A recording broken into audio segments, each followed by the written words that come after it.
Como tem sido a nossa rotina, o nosso relacionamento com Deus? Será que a gente tem sido sensível espiritualmente para termos um relacionamento com Deus, para termos uma vida de intimidade com Deus, né? Será que nós temos sido cheios do Espírito, cheios da presença de Deus? Será que nós temos apetite, fome espiritual pela presença, pela glória de Deus? Sabe? É muito importante para enfrentarmos esse tempo, para que venhamos ter apetite pela presença de Deus, pela glória de Deus, que possamos viver uma vida desesperados pela glória de Deus, de conhecer a Cristo, não somente de ouvir falar, mas de andar com Ele, sabe? De andar com Ele. Que venhamos ter essa sensibilidade de reconhecermos quem Ele é, sabe? Que venhamos ter essa necessidade de termos uma rotina de quebrantamento, de andarmos com o nosso coração quebrantado, de sermos sensíveis espiritualmente. E para isso, né, nós temos que ter uma vida de santificação, né, de obediência a Deus, certo? Nós falhamos, né? Nós somos falhos, mas quanto mais andamos na presença de Deus, quanto mais estamos debaixo da habitação da glória de Deus, mais essas falhas são corrigidas e a nossa vida é alinhada com o caráter de Jesus, sabe? Então, qual tem sido a nossa sensibilidade espiritual? Será que a gente trabalha, come, dorme? Ah, vou ler a Bíblia, vou ler um capítulo aqui, pronto, né? Vou fazer uma oração, Senhor Jesus, obrigado por esse dia, e coisa e tal, e vou dormir, né? Será? Será que nós estamos vivendo uma vida quebrantada? Uma coisa que eu estava falando esses dias aqui, que Davi, né? Davi, ele era chamado de uma pessoa segundo um rei segundo o coração de Deus, né? Um rei com o coração segundo o coração de Deus. Mas como, gente? Por que Davi marcou tanto a sua geração? Por que Davi marcou tanto a história de Israel? Por quê? Porque ele era vencedor?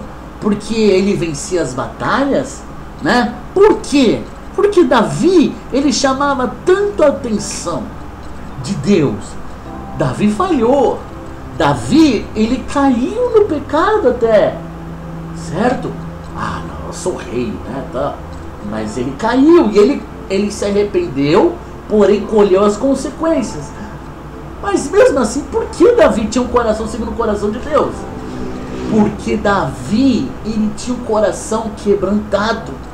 Davi, ele tinha sensibilidade para com a glória de Deus.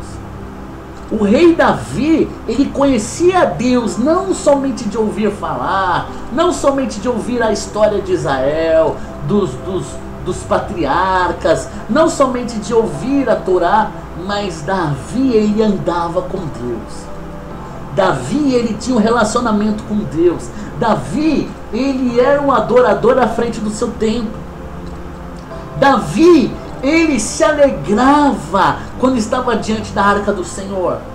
Davi, ele fazia sacrifícios e adorava a Deus, e pulava e dançava diante da arca do Senhor. Ele tinha sensibilidade, né? Por que Davi, ele marcou tanto a nação de Israel, a história de Israel? Por que Davi chamava tanto a atenção de Deus? Porque Davi, ele tinha esse coração quebrantado. Cria em mim, né? Tem no livro de Salmos, né? Cria em mim, Senhor, um coração puro, renova dentro de mim, né? Um coração quebrantado, né? Me dá ouvidos para te ouvir, olhos para te ver. Cria em mim, Senhor. Cria em mim. Ele tinha essa vontade, esse desejo, esse clamor para que Deus pudesse produzir em seu coração o caráter do próprio Pai, mesmo sem a revelação ainda de Jesus, certo? Mesmo ainda vivendo num tempo que era necessário sacrifícios, mas Davi, ele tinha muita sensibilidade espiritual e ele vivia o mundo espiritual, entendeu? Ele não dependia de rituais, ele não dependia de sacrifícios para ser um adorador, sabe? Para poder ter uma rotina com Deus. Davi passava horas, dias e mais dias sem comer, sem beber, diante da arca de Deus. Ele tinha prazer pela presença de Deus, entendeu? Então, e eu quero expressar também um texto aqui de Mateus capítulo 17, né? Mateus capítulo 17 também, né? Eu quero primeiro no Lucas 24, né? Lucas capítulo 24, onde depois que Jesus ressuscitou, o que aconteceu, né? Jesus havia ressuscitado e ele apareceu de repente lá naquele caminho de Jerusalém para Emaús, né?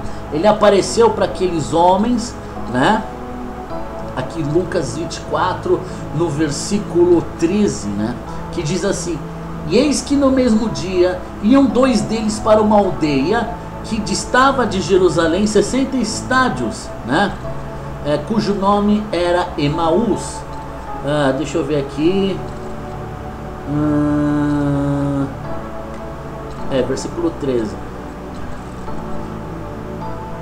Versículo 14. E iam falando entre si de tudo aquilo que havia sucedido. E aconteceu que, indo eles falando entre si e fazendo perguntas um ao outro, o mesmo Jesus se aproximou e ia com ele. E isso foi exatamente após a ressurreição de Jesus, quando Tiago, quando Maria Madalena encontraram, né, a túnica, encontraram o lençol, encontraram o túmulo, o sepulcro vazio, né? Então, no versículo 16 diz assim: mas os olhos deles estavam como que fechados, para que não o conhecessem. Jesus lhes disse: que palavras são essas? Que palavras são essas que caminhando trocai entre vós? E por que estáis tristes? Jesus perguntando isso para eles. E eles não reconheceram Jesus. Por que não reconheceram Jesus? Né? Aí um deles respondeu, e respondendo um, cujo nome era Cleopas, disse-lhes: és tu só peregrino em Jerusalém? E não sabes as coisas que nela têm sucedido nesses dias? E ele lhes perguntou, Jesus perguntando, olha só, né? Olha só, Jesus, tipo, né? Dando uma de João sem braço, né? Mas quais? Quais? Né? Tipo Jesus, né? Testando eles, né? Quais? Vamos dizer aí, o que está se passando em Jerusalém, né? E eles disseram: as que dizem a respeito a Jesus Nazareno, que foi homem e profeta, poderoso em obras e palavras diante de Deus e de todo o povo. E como os principais do sacerdote e os nossos governadores o entregaram à condenação de morte e o crucificaram. E olha só como os judeus, o que eles esperavam, né? E nós, até hoje, eles esperam isso, né? E nós esperávamos que fosse ele o que remisse Israel. Mas agora, sobre tudo isso, e já hoje, o terceiro dia desde que essas coisas aconteceram, né? É verdade, né? Eles dizendo, né? É verdade que também algumas mulheres dentre nós nos maravilharam, as quais de madrugada foram ao sepulcro, e não achando o seu corpo voltaram, dizendo que também tinham visto uma visão de anjos, que dizem que ele vive, dizendo que ele vive, né? E alguns dos que estavam conosco foram ao sepulcro e acharam ser assim como as mulheres haviam dito, porém a ele não o viram. Aí Jesus disse, né? Ó nécios e tardos de coração, para crer tudo o que os profetas disseram. Porventura não convinha que o Cristo padecesse estas coisas e entrasse na sua glória? E começando por Moisés e por todos os profetas, explicava-lhes os que dele se achavam em todas as escrituras. Olha só, cara, olha só. Jesus, ele estava aqui com o corpo glorificado.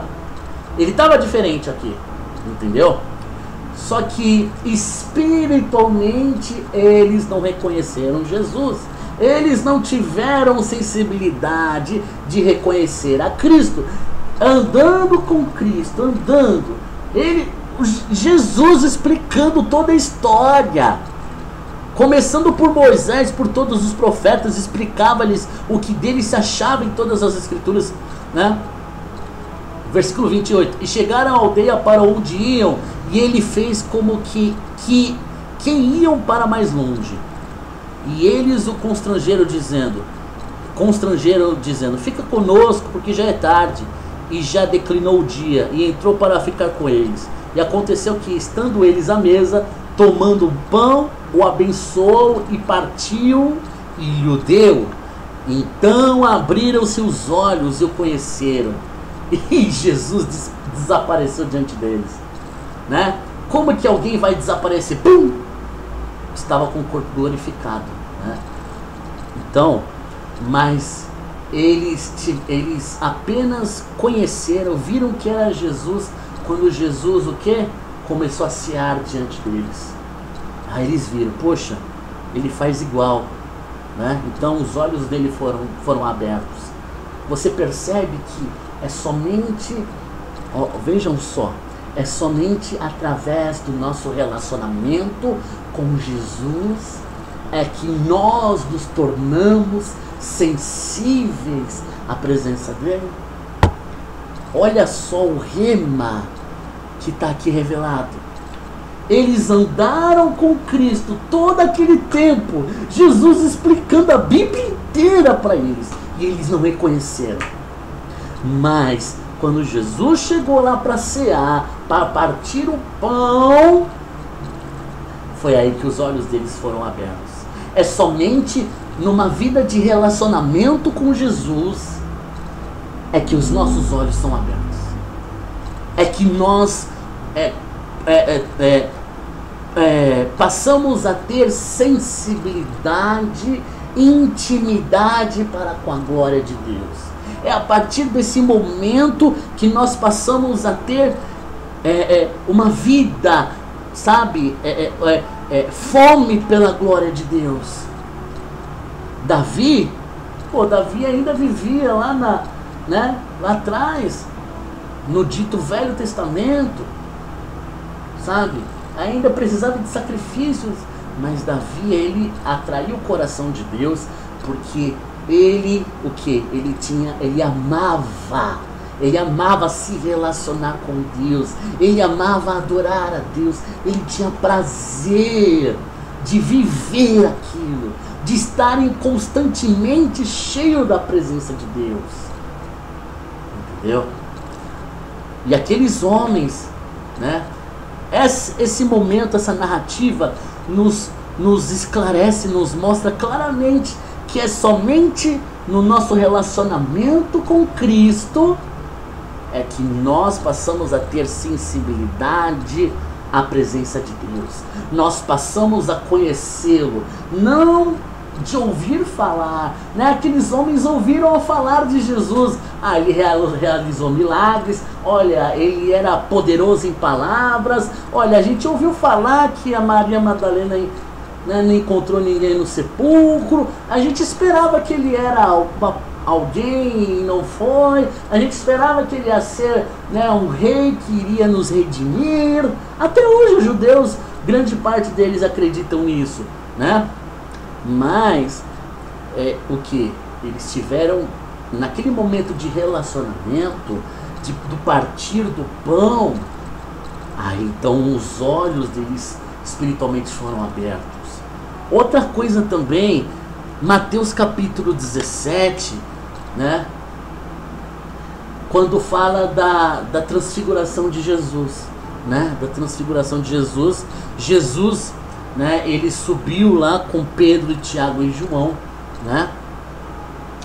E diz assim, né, Mateus 17: 6 dias depois, tomou Jesus consigo a Pedro e a Tiago e a João, seu irmão, e os conduziu em particular a um alto monte, e transfigurou-se diante deles. Ou seja, Jesus, ele, naquele momento, ele se manifestou de forma o quê? De corpo espiritual, de forma glorificada, certo? Revestido de glória, entendeu? Eu já tive essa experiência de ver a Cristo, de ver Yeshua de forma glorificada, revestido de glória, de poder, onde a tua carne, ela não suporta. A nossa carne corruptível, ela não suporta o poder da glória de Deus. Aqui Pedro, Tiago e João, olha, foi perigoso, viu? Foi perigoso, né? Então aqui, ó, Jesus se transfigurou diante deles e o seu rosto resplandeceu como o sol. Meu Deus, uma experiência dessa aí muda a tua vida. Eu mudei a minha vida foi mudada com uma experiência pessoal com Cristo, de forma glorificada, cheia de glória e poder, sabe? E as suas vestes se tornaram brancas como a luz. E eis que lhes apareceram Moisés e Elias falando com ele. Aí, ó o Pedro, né? Ó o Pedro. Pedro, tomando a palavra, disse: Senhor, é bom estarmos aqui, né? O Pedro falando: é bom estarmos aqui, né? Se queres, façamos aqui 3 tabernáculos: um para ti, um para Moisés e um para Elias. E olha só, né?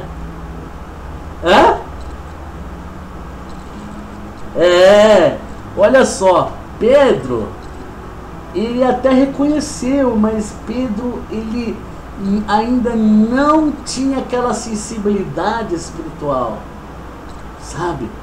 E é interessante, né, que era a festa dos tabernáculos, era tempo de festa dos tabernáculos.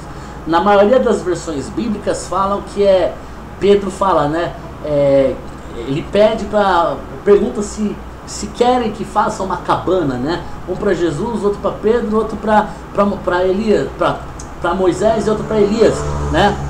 Mas na verdade no original é tabernáculos, é Sukkot, né? Pedro ele pergunta, né, se Jesus quer que faça um Sukkot para Moisés e para Elias, né? Porque é o costume judaico na festa dos tabernáculos. Todos eles saem das suas casas e fazem o quê? Uma tenda, fazem uma casinha, né? Você pode até ver na internet, em Jerusalém atual, sempre tem. Eles fazem uma cabaninha de madeira, fazem uma cabaninha de ramos, né? De tenda.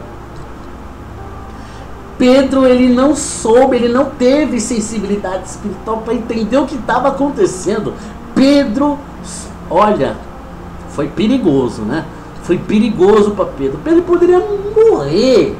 Tamanho aquele poder, tamanho aquela glória. A glória do Pai manifestada no Filho se manifestando, sabe?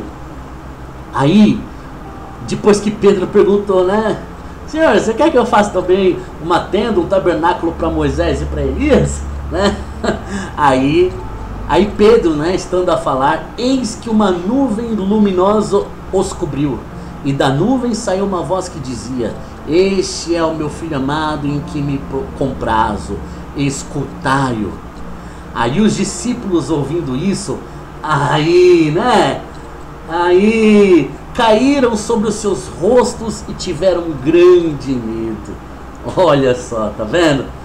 Depois que tiveram um lampejo do relacionamento com o Pai de forma espiritual, aí entenderam, né? Se amedrontaram, tiveram temor, tiveram um grande medo, tamanho poder, porque eles entendiam historicamente que se o corpo carnal deles presenciassem, tivesse uma experiência frente a frente, face a face com a glória de Deus, com a manifestação visual, né, da glória de Deus, eles poderiam morrer. O próprio sacerdote, antes de entrar no Santo dos Santos, né, porque ele entrava uma vez ao ano, o sumo sacerdote, ele entrava no Santo dos Santos para poder oferecer as suas orações diante da glória de Deus, lá na arca, né? Mas o temor era tanto que esse sumo sacerdote, eles amarravam um sininho na perna do sumo sacerdote, porque se o sumo sacerdote tivesse em pecado, ele poderia morrer.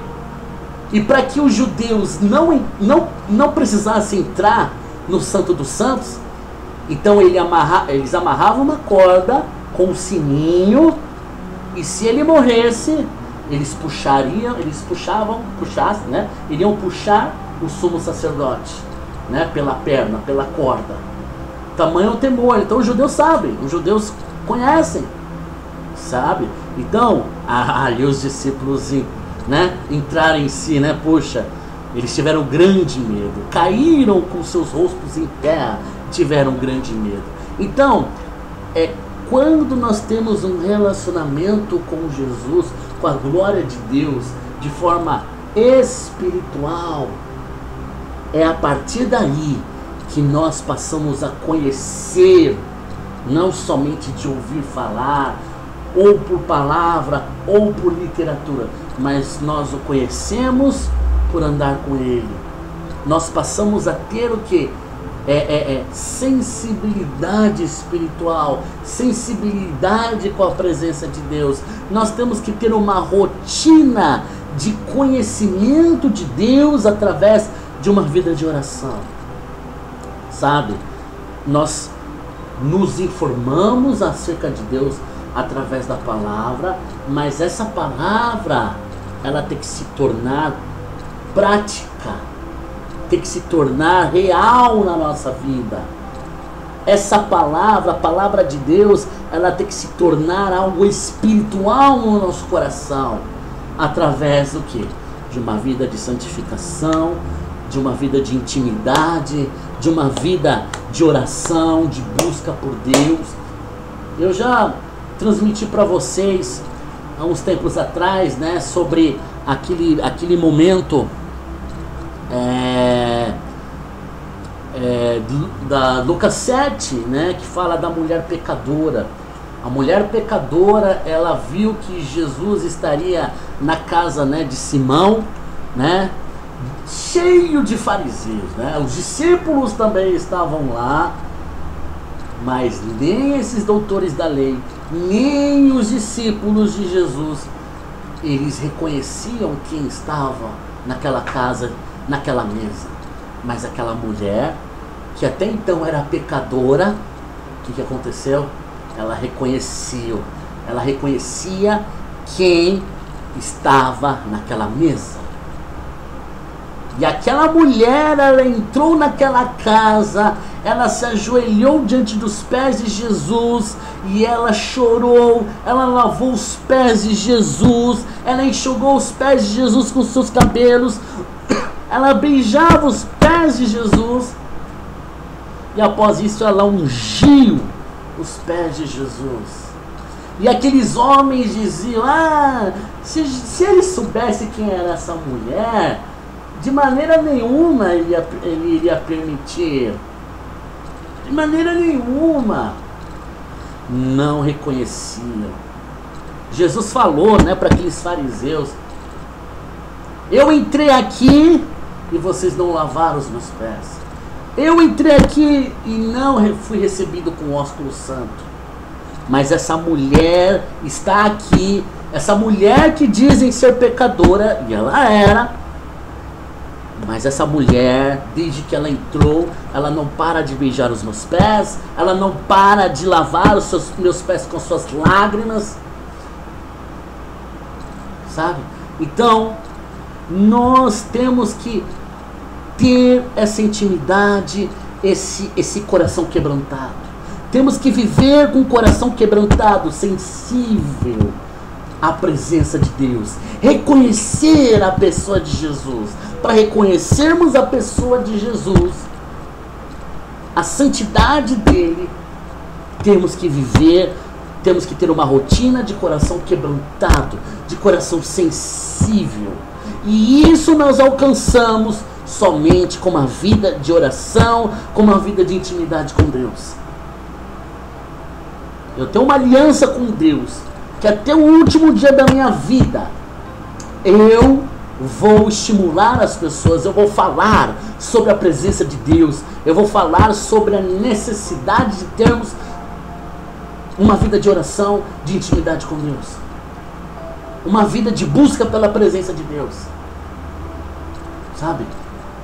Porque é muito importante, ainda mais nos tempos que nós vivemos hoje, é muito importante. Nós temos aqui, ó, também a história lá de Moisés, né? Moisés, porque Moisés, ele se destacou. Moisés, Deus, ele se agradava da vida de Moisés. Por quê? Moisés, ele tinha fome pela presença de Deus, sabe? Moisés, ele subia ao monte para buscar a presença de Deus, para se consultar diante de Deus. Ah, mas Moisés, ele tinha uma responsabilidade, ele estava guiando Israel. Tudo que Moisés fez, o chamado de Moisés, foi através de uma vida de busca pela presença de Deus, sabe? Moisés, ele chegou a falar para Deus, né? Ele chegou a pedir para Deus: mostra-me a tua glória. Ele falava para Deus, né?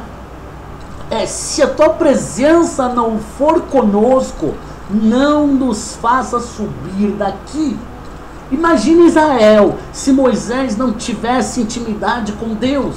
Imagine Israel se Moisés não tivesse, sabe, esse desejo, essa fome pela presença de Deus, porque ele sabia, ele compreendia que a glória de Deus era muito importante, não somente para ele, mas para com Israel, sabe? Então,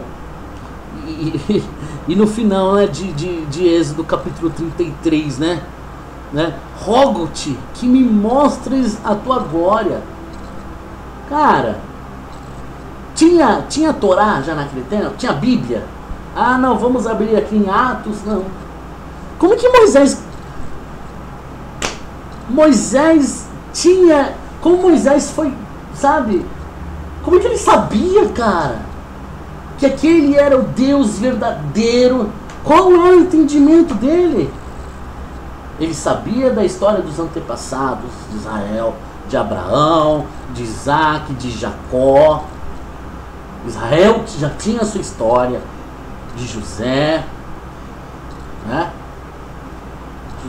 José foi depois ou foi antes de Moisés? Foi antes, né? Agora estou me... Mas Moisés não tinha lá, vamos abrir lá em 2 Coríntios, não. Mas Moisés, ele se mostrou, né? Ele tinha fome pela presença de Deus e ele mostrou sensibilidade, sabe? De ter uma rotina de busca pela presença de Deus, né? Então ele pediu diante de Deus, ele foi um cara, sabe, que não se intimidou. A fome dele foi mais forte, o desejo dele por Deus foi mais forte. Eu estava ouvindo louvores e de repente, assim, é questão de 1 minuto, já começa a chorar. A Letícia sabe muito bem. A gente tá orando e de repente... Vocês sabem também, né? Coisa de 1 minuto. É porque eu sou chorão? Talvez. Mas é porque eu desejo a presença de Deus. Porque eu passei a conhecer a Deus não somente de ouvir falar sobre Ele, não somente de ouvir falar, de ouvir mensagem, de assistir vídeo no YouTube, de ouvir pastor pregando, mas eu passei a conhecer a Deus, de andar com Ele. E eu sei que a glória de Deus é uma coisa fundamental. Se a glória de Deus não estiver conosco,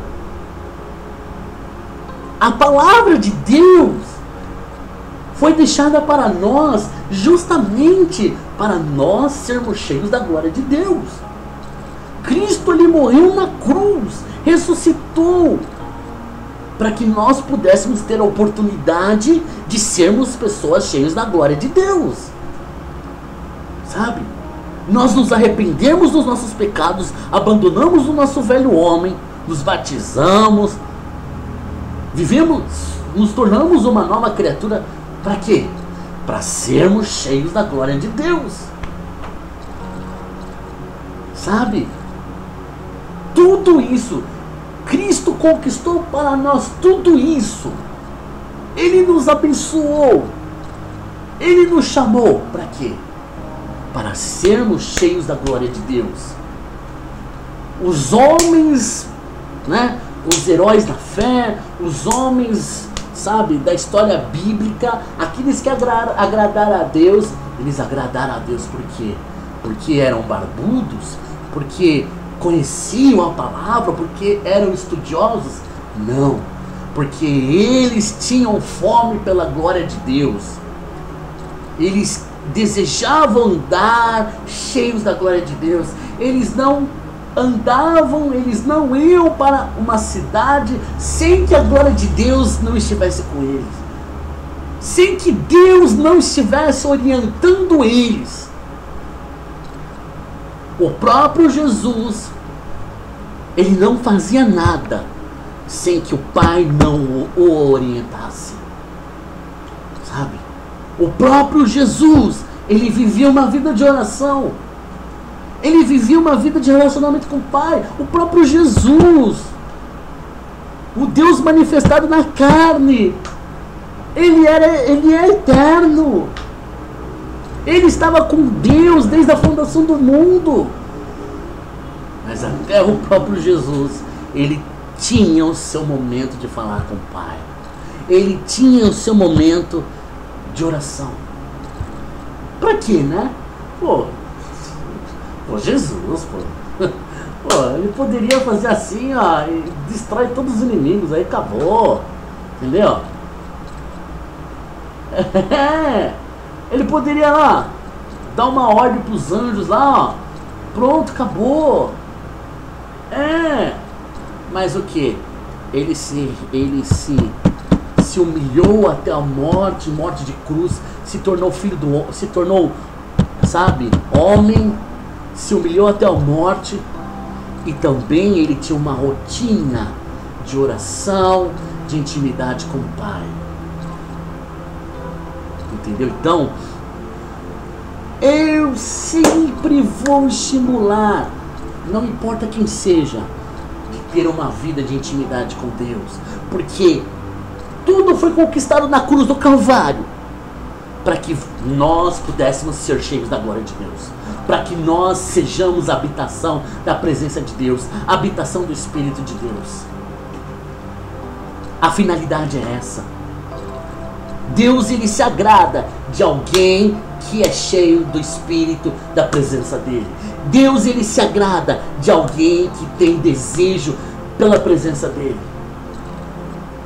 Vazio? Vazio nós não vamos a lugar nenhum. Sabe? Vazios? Vazios nós vamos ser o quê? Porta de entrada, habitação apenas para o pecado, para o mundo e para os demônios.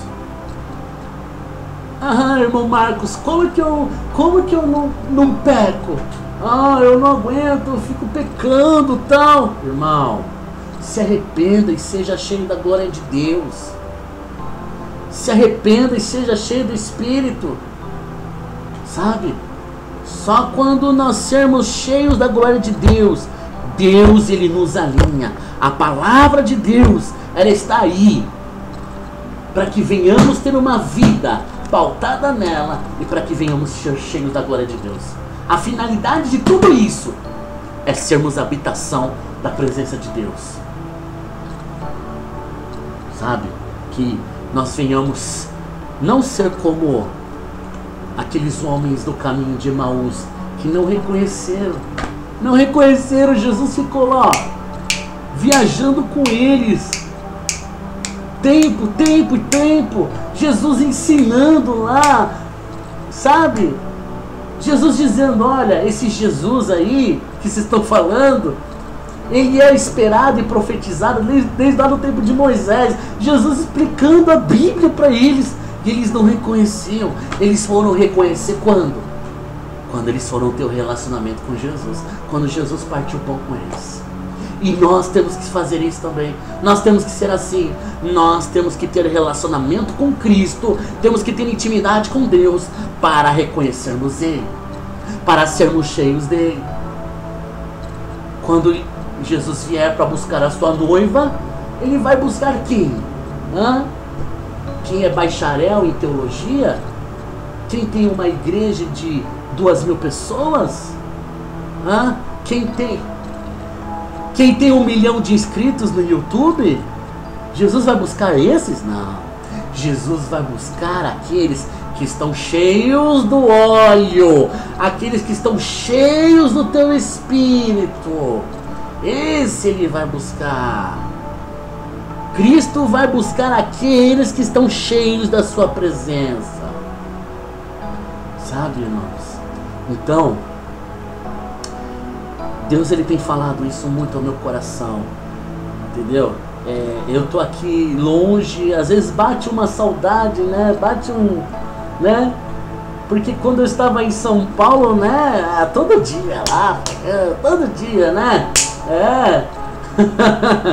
Era na perseguição, bati o ponto. Sabe? Tinha que estar lá, tinha que estar lá. Era Paulista, era Centro Velho de São Paulo, era República, sabe? Mas eu amava isso, eu amava. E eu era cheio da presença de Deus, justamente. Eu buscava ser cheio para isso. Como é que a gente vai pregar o Evangelho se eu estou vazio? Como que a gente vai trabalhar na obra de Deus? Como que a gente vai ser, sabe, representante do reino? Como que a gente vai ser evangelista se a gente está vazio? Eu vejo muita gente, não, ô irmão, vem aqui, vamos pregar juntos, tal. Mas o cara não vai, porque tá vazio. Eu não sou salvador de ninguém. Se eu for lá no Amazonas implantar uma igreja da rua, um discipulado, sabe? Um discipulado, eu não vou, sabe? Eu não sou salvador de ninguém. A pessoa, ela tem que aprender e a pessoa, ela tem que ser cheia. Entendeu? Tem que ser cheia da presença de Deus. Porque quando ela é cheia da presença de Deus, ela vai agir. Ela vai ser o quê? Estimulada aí. Sabe, eu tenho um exemplo de vocês aí. Do irmão Lucas, da Kelly, sabe? Da Sara, do Daniel com o trabalho dele. Entendeu? Algum pastor chegou para vocês e jogou óleo em cima de vocês? Olha, vão fazer, vão pregar? Não. Vocês foram, vocês obedeceram à voz de Deus, porque vocês estão cheios da presença de Deus. Porque vocês estão cheios da glória de Deus. Entendeu? Quando nós estamos cheios da glória de Deus, nós vamos, nós obedecemos, nós não hesitamos. Nós obedecemos e Ele fala conosco e nós transmitimos aquilo que Ele fala. Tem a experiência aí do Daniel, do Jack Jensen, que ele às vezes acorda e Deus mostra tudo que ele tem que desenhar, toda a história. É porque ele está cheio. É porque você está cheio, Daniel. Mas, irmão Marcos, eu tenho minhas falhas. Tem. Nós temos. Davi tinha. Moisés teve. Mas sabe de uma coisa? Nós temos um coração sensível, quebrantado. Nós sabemos que vazios nós não vamos a lugar nenhum. Nós temos que estar cheios da glória de Deus. Sabe? Cheios da glória de Deus.